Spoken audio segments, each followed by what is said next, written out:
Again, this is principles of performance. And if we can go down to the first bit of writing that happens, that would be great. There we go.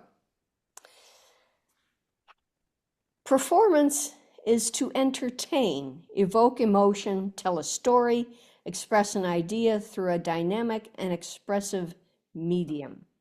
It's a performance, whether you're going for a job interview or you're performing for a huge bunch of people in an auditorium. The thing about a performance is that you need to have an audience. There are two parts to a performance. One is the performer and one is the audience. And we'll talk a little bit more about that as we go on. This is sort of a general workshop, but I am going to address some particular observations that I've made, and one of the reasons that I thought it was important to do this workshop. I'm a member of the North Florida Poetry, the North Florida Poetry Hub, and I was fortunate enough a couple of months ago to do this workshop in person. It's a little bit different for me to do it when I'm in a Zoom format, and it doesn't allow for as much individual types of feedback that would happen in that workshop. But I'll try to make this as much like that as I can. And the reason we did that workshop for North Florida Poetry Hub is that we have a couple of live performances a year, and there's a few open mics. And I certainly have some down here with Ancient City Poets as well in St. Augustine, where I live. The problem is that a lot of people who are magnificent poets are not used to performing at all. And it's always a good idea to have the best possible tools to be able to present your material effectively. And that's what we're going to go through today. But these tools also work, as I say, on a job interview or if you're in large performance. So now, can you go down to the next slide? So we have a couple of goals.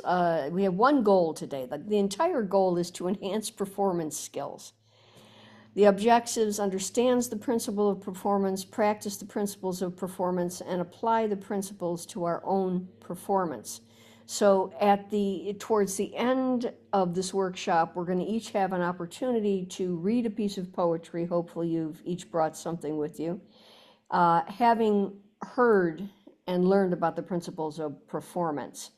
As I say, unfortunately, we can't have a group critique of each person because it's anonymous when it happens, and we can't do that here, so we're not going to do that part. So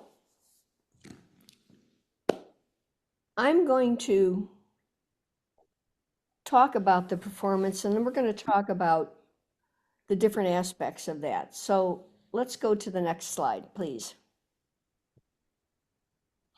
Okay, this is the meat of the workshop. There are two parts to every performance,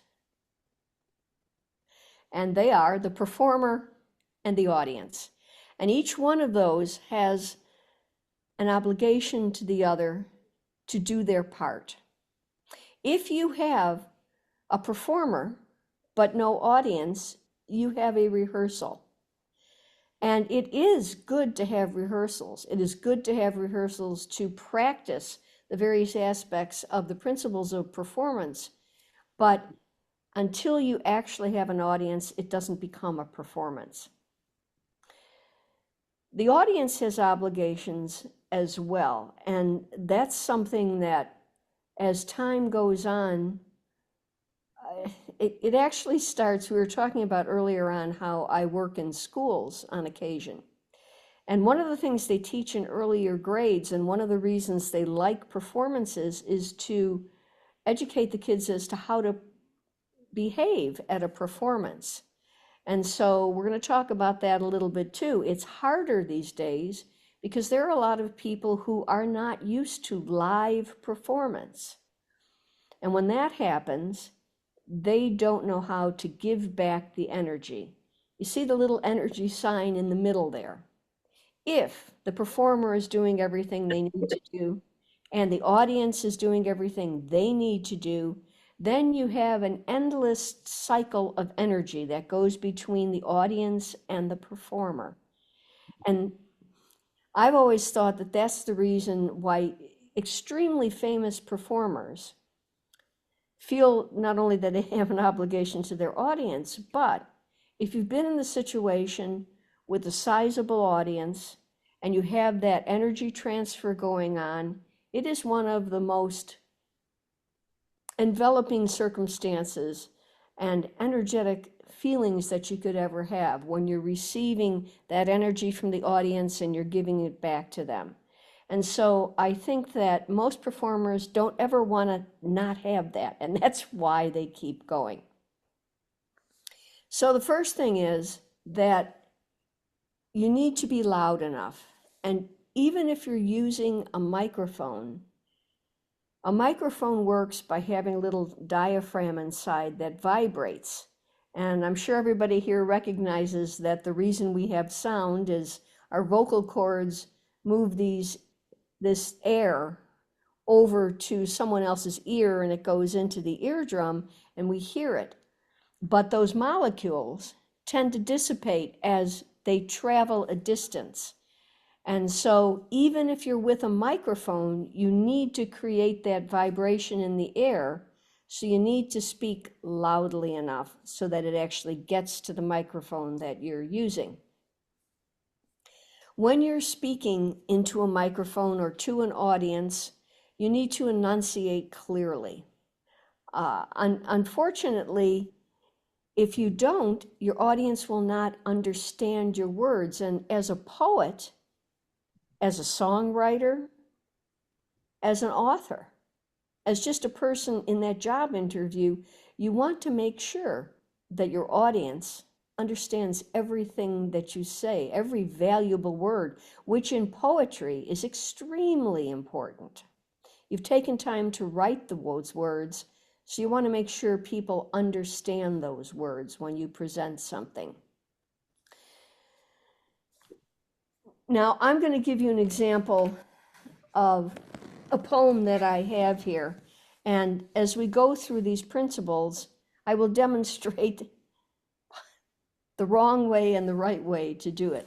This is called Breaking Solitude. If I'm too soft, can you hear me right now? Okay. So, breezes bend in and around my screen porch. You can't hear anything, right? So I need to be able to project my voice. And part of the reason for that is that I'm a singer as well. So I have learned to use my diaphragm for breathing, because whether you're singing a song or you're reading your poetry, the phrasing is really important. And if you run out of air in the middle of a line when you don't want to, the message that you're giving or the feeling that you're giving will not come across as clearly. So I should read louder. Breezes bend in and around my screen porch. Did you hear that? Okay, you could hear that. So that's an example, volume. We all understand pretty much what that means. What I have noticed in going to a few open mics for poetry is that many poets have not taken the time to perhaps even read their poetry out loud before they get to the open mic, which means that they're not used to reading it. They have no idea how they're going to phrase it, how they're going to use their breath. And because they're nervous, if they've never done this before, that's understandable. But even if you're nervous, it probably is a good idea. You know, can you take the slides off for a second here? Great. Thanks. I need to go through them one by one and I need to illustrate something. If I have a piece that I'm reading in front of me, I don't want to bend all the way down and read down here. And I've seen some people at open mics, they're afraid of the audience, you know, they're nervous, that's normal. But you need to develop a situation where you're looking at the thing you're reading, but you're also addressing your audience at the same time. So you need to have volume, you need to face your audience, or all those molecules that you're sending out, they're going to hit your paper. They're not going to go into the microphone. They're not going to go out into the general public. Okay, please put the slide back on.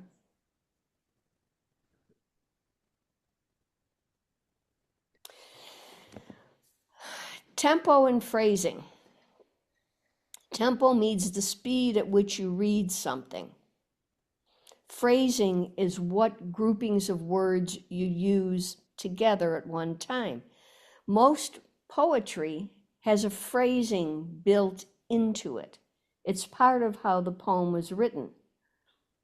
It's one thing to read the poem, it's another thing to perform the poem for other people. So you want to practice that phrasing. The next thing is expression. I could read, well, here's an example of phrasing. Breezes bend in and around my screen porch acorns. It doesn't make any sense. Breezes bend in and around my screen porch. Acorns click on the concrete or roll silently on the grass. The other thing I'm putting in here is expression. And this makes a big difference. If I want people to feel the feelings I want to invoke in them, it wouldn't work if I did breezes bend in and around my screen porch, acorns click on the concrete or roll silently on the grass. You probably don't want to do it in a monotone. You want to emphasize those words that you, the poet, or the author, or the musician, or just, again, that job interview that you want to evoke. And hearkening back to those folks who are just staring down into their page, it doesn't exude confidence. And if you show confidence in what you're doing, people will believe that you're doing a good job. If you have faith in yourself, they will have faith in you. Also keep in mind, we're going to shift over to the audience now. Keep in mind that audiences have come to see you. They want to see you. Audiences are remarkably forgiving. And consider if you were at an open mic, that probably a huge percentage of the people at that open mic are other poets who will be facing the same type of reading experience or memorization. A lot of people do spoken word where they do memorize it. I will let you know that it's, although I have memorized many songs, to me it's much more difficult to memorize a poem because I don't have the musical cues to bring me along in the lyrics. So I don't do a lot of poetry by memory. I have one piece that's a very long poem. It's about a 2-page long poem, actually about a 3-page long poem, which I do in live performances, part of storytelling performances. But it's probably one of the hardest things I've ever done in my life. Most open mics and most situations do not require that you have to memorize it, but it's a good idea to be able to anticipate what's coming. So it's good to practice. So here we are at the audience. The audience wants you to succeed. So try not to be afraid of them. They're there to help you. They're there to listen to your things just like you're there to listen to everyone else's. So if you are a member of the audience, it's also not only polite, but it helps in this whole energy transfer for you to listen attentively. And usually at an open mic, you are both the performer and the audience. You participate in, and if someone asks you, this may not happen as much in poetry, but I have quite a few songs I've written that are designed to have audience participation. So if you're asked to do that, it helps the performer. It helps that energy transfer. When you watch someone perform, you can learn things. You learn information, you learn about feelings. You also want to observe, especially if you're in that situation of being at an open mic where you're going to be performing and other people are performing. You want to look for the things that you thought were really good in how they performed, how they read their poem, how they sang their song. You want to look at the things that didn't impress you. The things like I've observed with people just keeping their face into the piece of paper. So you want to keep those in mind. And then our custom here, usually in this country, is to applaud for people afterwards. It can go a little more overboard than that, but you want to let the performer know that you heard them and appreciated what they did, and so we acknowledge that. And so if everyone's doing their assigned things here, the performer and the audience can go on exchanging that energy for a very, very, very long time. For example, if you are a musician and you're playing for a dinner crowd and your ambient background music, and you seldom hear anyone applauding, and you're putting all your energy out there, after doing that for 2 hours, you're really tired.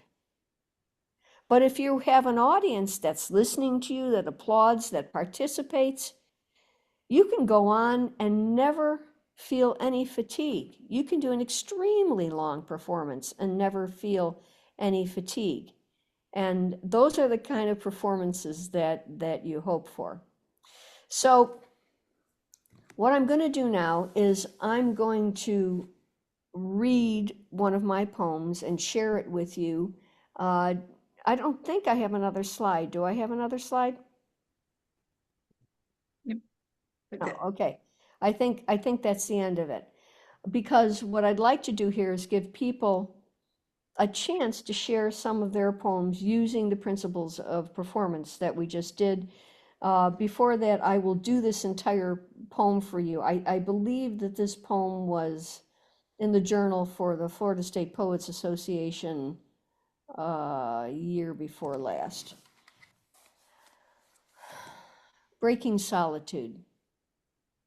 Breezes bend in and around my screen porch. Acorns click on the concrete or roll silently on the grass, accompanied by the occasional closing of a car door. No voices. I will sing words into this silence, standing here on my screen porch, alone with my guitar.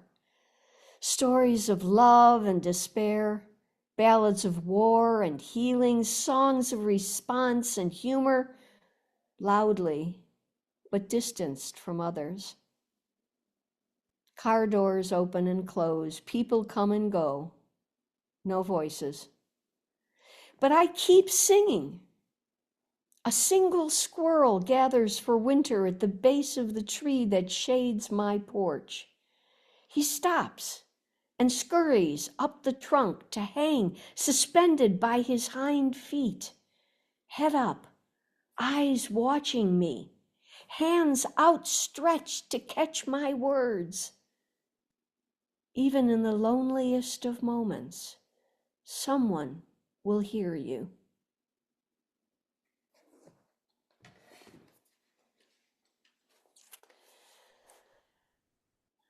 Written during 2020. um, does anybody have any comments or questions at this time before we continue with sharing? I have a question which I struggle with when I do readings, which is I when I look at the audience, I don't know if I'm supposed to look at people's faces or I should sort of like look above their heads. And then I know I end up looking at my paper the whole time too. Like I struggle with where to look, and then I get nervous and then I hide behind my paper. So any advice on that? Uh, my advice would be again to harken back to the fact that it's really easy to get nervous because you don't know if the audience is going to accept what you're doing. You're putting yourself out there. It's never an easy thing to do. Um, and so I would suggest that you take a deep breath, understand that the audience is there to help you, to be your audience. They have come there because they quite possibly want to read their own stuff, but they also want to hear what everybody else has. It's a great sharing thing. So um, I don't have any specific place that I look when I'm with an audience. There are a lot of things I do where I don't have to worry about looking at a piece of paper, so it's easier for me to look out at that audience and without staring somebody down. It's nice to occasionally look at someone's face because you might see them smiling. You can tell that they're absorbed in what you're doing. Sometimes you might see somebody who, unfortunately, even though we can't hear it, hasn't put their phone away. It's just that kind of person. My suggestion would be to, when you read, just try to do more of it. Get used to doing that in front of audiences. Sometimes it's easier, I find it actually easier to perform for an audience of strangers than an audience of friends, because my friends can be brutally honest with me. But and not only that, but friends, it's kind of a personal thing. You don't have that separation between performer and audience that you do with an audience that you don't know. Um, have you ever done anything, Jan, before where have you ever done any kind of performance I, I before? I've read my poetry in open mics and also like sometimes when I've been published, like they have a reading for that. I've done both. Uh, I just want to improve. Like I feel like I practice at home and I've got it. I've got my voice down and the tempo and my volume. It's just I know I'm clinging onto the paper for dear life and I want to yeah, I just need to improve. I guess it's just practice. There's no like secret. It's practice, but it's also what I do. I mean, I'm sure you could see me. I haven't memorized this poem, and I'm sure you could see when I turned my head to the side to see to get the next line. You might want to try practicing. Um, I don't do this often, but a lot of people find it helpful. Practicing in a mirror, because then you're looking at a face, Oh, okay. and also look at your phrasing very carefully. So when I look at my phrasing, I can only say as much as I want in that phrase and keep that much in my mind. So if I say, I look to my paper and I know what I'm going to say now. I'm sort of half memorizing it because I just looked at it. So I look at it. Breezes bend in and around my screen porch. So if you read it enough times, you're going to anticipate how that line is going to sound. And then I have to look back. Acorns click on the concrete and silently on the grass, so that I go back and forth between my paper and I'm reading it and saying that line, that phrase to the audience. And it might help you if you tried it in front of a mirror, because that would allow you to get used to looking at the piece of paper, but coming back and saying the things that you just read off of the piece of paper. Does that make sense? Yeah, I'll try that. Thank you. Okay, that might help, I think. Anyone else? Any questions or observations? Um, do you have any comments on things that you've liked, people's way of telling their poetry, that has impressed you? I always impressed by people who've memorized. Like I feel like if I memorized my poems, I could perform them better. And I don't do slams, but I sometimes go and I'm always really impressed by those people because they just memorize the whole thing and then they perform it with like they don't even read it. Like it's really quite amazing to watch. I can't do it though. Well, it takes a while to get used to that. The difference there is then that again, like I use melody, and rhythm or tempo. A lot of spoken word has a certain rhythm to it, and if you get into that rhythm, the poem that I'm reading here is a free verse poem. But I have many poems that are rhyming poems, and that's one of the benefits of rhyming poems is that it's easy to remember the next line because you know you're going to have to rhyme whatever happens with the line before it. So it's a really easy tool. Uh, the vast majority of my songs, though I may put them in different spacings, is I work a lot in couplets. And I put the couplets in different spaces or rearrange them in the rhyming poems that I do. So I'm hoping that folks have brought some poetry with to read. Would anyone like to share something? I have a question real quickly. Are you guys able to turn your cameras on? I wasn't sure why everybody, it's totally okay if you don't want to, but I wanted to make sure you have the option to turn your cameras on if you wanted to, because Thank everybody's was you. off for some reason. I'm not dressed. I'm in my Oh, nightclothes. okay, that's okay, but that is totally okay. Maybe it's just one of those days where everybody just didn't feel like, okay, someone said I have the option. I just want to make sure it wasn't on my end that I wasn't allowing people to turn their cameras on. Okay. Thank you for asking that question. I was wondering the same thing. Oh, okay. So we have a variety of different reasons why we That's can't see your lovely faces. that's totally okay. But with that, would any of you, with just your voice, like to share a piece of poetry, keeping in mind the principles of performance? Suzanne, do you have anything with you? I'd love to share, but I'm waiting for my husband's physical therapist to come, Oh, and I might be mid poem when she arrives, so I apologize. that's okay. I'll read one if you guys Read want to that hear one. one. This is one I wrote last week at last week's workshop. Yeah, Okay. My thoughts of summer, the smell of jasmine in the air, days long with sunlight, being at the beach all day, the hum of cicadas. Wonderful memories are made. lovely.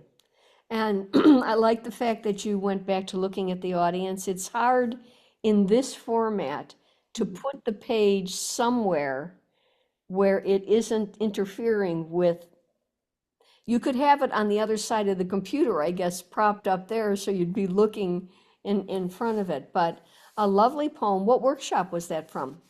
That was from you last week, Oh, our workshop last week. Yeah, I just didn't oh, read it because everybody else read theirs. So okay. I can share, but Okay. I don't want my camera on. that's This okay. is something I wrote. It's for my dad who passed away. So, something I did before. Matterhorn. At 9, I didn't know the Matterhorn, a real mountain in Europe. Dad surely did. We climbed onto the roller coaster, gray rock face weighed down with fake snow. His arms wrapped around my shoulders as I sat in front.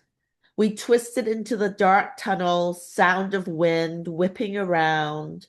White fur creature, clawed at us with flashing red eyes. I screamed over the menacing roar. My father's laughter bounced in the ice-caved cavern. My father is gone. His ashes floated away into the estuary. So I ride the coaster to hear him laugh in the space between the screams and the growls. Thank you. What a lovely remembrance. And I like the fact that I could hear every word, the expression, the phrasing. It was all wonderful.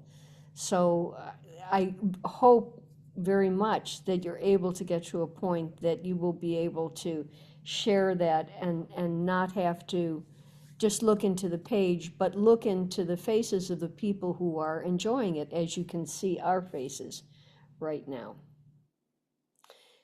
Thank you. You're welcome. Anyone else?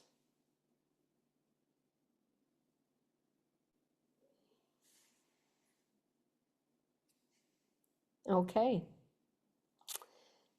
Any questions? Well, I'm gonna put in the chat, and I'm looking at all the chats here. I haven't read them.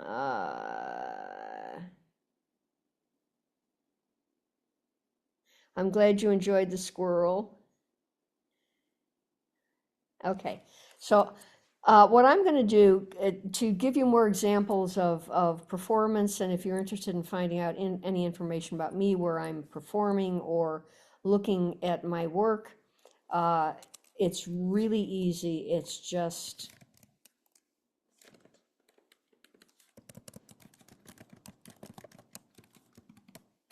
that is my website. And if you go to my website, make sure I wrote it correctly. Yes. If you go to my website, you can get through to my YouTube channel. And it shows a variety of types of performances, some of them live, and some of them I just recorded sitting as I'm doing right here for Zoom. And to let you know how I did those recordings for Zoom, I did actually, for some of them, I didn't have them memorized. So, or they were new songs or whatever, and I literally did put the words on the other side of the computer so I could read them without turning my head to the side so I could face the audience, which is an important thing. Speaking of different types of performances, a lot of our performances now may be in a Zoom format, or they may be in a recorded format, an online format of different sorts, in which case you want to make sure of a couple of things, which I've noticed can be a problem if you're in a Zoom situation like this. And it's interesting because when we first talked last week, we were talking about the positioning of the camera. And one of the problems, can you turn your camera so the way it was when I first talked to you? Okay, you see the problem with that? It's very difficult to look at. I can barely see her face, it's washed out. Okay, you can go back, please, go back. So you want to make sure that people can see you. And you want to make sure that there aren't, I've had Zoom things where it's very hard on people's eyes because someone has the thing facing up, their camera facing up. You see the light above the curtains there? Again, it's important not to have those lights in a way that they distract from your face. And part of a Zoom format, if you're interested in this kind of thing, if you want to make a nice appearance, because there are a lot of Zoom things out there, you don't want to have a lot of complicated things behind you, certainly not a window. I've seen some people put backgrounds in because there are backgrounds available, but it's really difficult to put yourself in the appropriate position without having your hand disappear into the background somewhere. You can see here that I'm sitting on a monochrome chair, and behind me is a monochrome curtain and wall. I also have two lights here. I have my ceiling light, which is up there, and I have a light behind me so that I don't cast a shadow coming through other things. So um, that is all part of the performance thing and the communication thing that lends to people enjoying your performance. So again, I'm going to offer the opportunity if anybody else would like to share a poem, but I guess not. So thank you very much for joining me. Do you have some other things to say to close this out? Just thank you guys so much for taking the time. We really appreciate it. And Chris, thank you. You're amazing. Really interested in looking up your YouTube channel and your website and just kind of following along to see all the exciting things because you have a lot going on. So that's exciting to see. We do have quite a few more events throughout the month. So it's at jackspoetryfest.org. And we also have a closing ceremony that's on the website. So please check that out. If you guys want to join the closing ceremony, it's the time to share some of your work and meet some of the other poets. So that should be interesting and exciting. I'm excited to see everybody's faces on that too. So thank you again for joining today. If you guys have any other questions, please feel free to ask. Thank you so much. Thank Welcome. you. Take care. Bye. Bye. Bye.